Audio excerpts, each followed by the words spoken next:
所以咖啡咧又係人生嘅一部分，因為咖啡佢係又苦又澀又甜又香。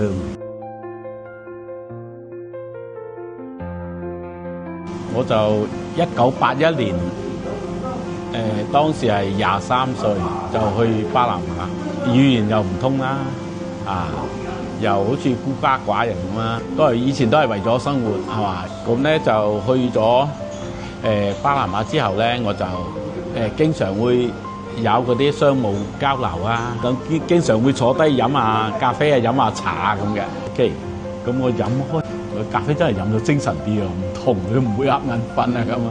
我有一個鄰居，佢係種咖啡出身嘅，90幾歲，佢日日喺度飲咖啡，咁我有時去陪一下。咁咧佢有一次咧就嗰啲救急車就嚟車走佢啦，佢話得啦，拜拜啦。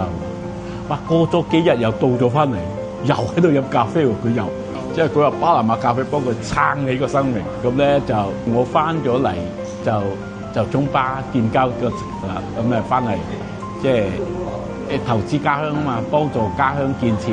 我哋翻嚟睇到真係唔錯喎，我哋咪喺呢度做咗一個少少嘅叫做拉丁美洲嘅摩咁做咗呢個摩之後，喺度想翻好似撐個咖啡店啊最重要係嘛？因為我哋朝頭早係都要整翻2杯咁啦。我希望將嗰啲咖啡店帶翻嚟我哋花都啦，因為我哋花都好多人出咗去，好多老華僑翻嚟。一翻到嚟話整翻巴拿馬咖啡，佢又好似好親切咁咯。嗰啲華僑嚟到之後，個個都握住我手，即係攬住我，哇！特別啲老華僑翻到嚟，即係話即係有好親切感咯嚇。因為咖啡係一個真係一個聯繫兩地嘅交流啊、溝通啊，同埋個商業。即係好有情結嘅，好有情結，因為佢係巴拿馬100%，我哋賣嘅係巴拿馬100%嘅咖啡。咁巴拿馬咖啡喺拉丁美洲係最出名嘅，所以咖啡咧又係人生嘅一部分。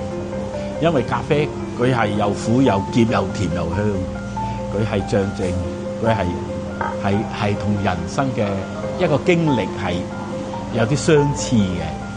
同你本人都有啲相似，都有啲相似。你又苦又澀，又香又甜，乜都齊噶嘛。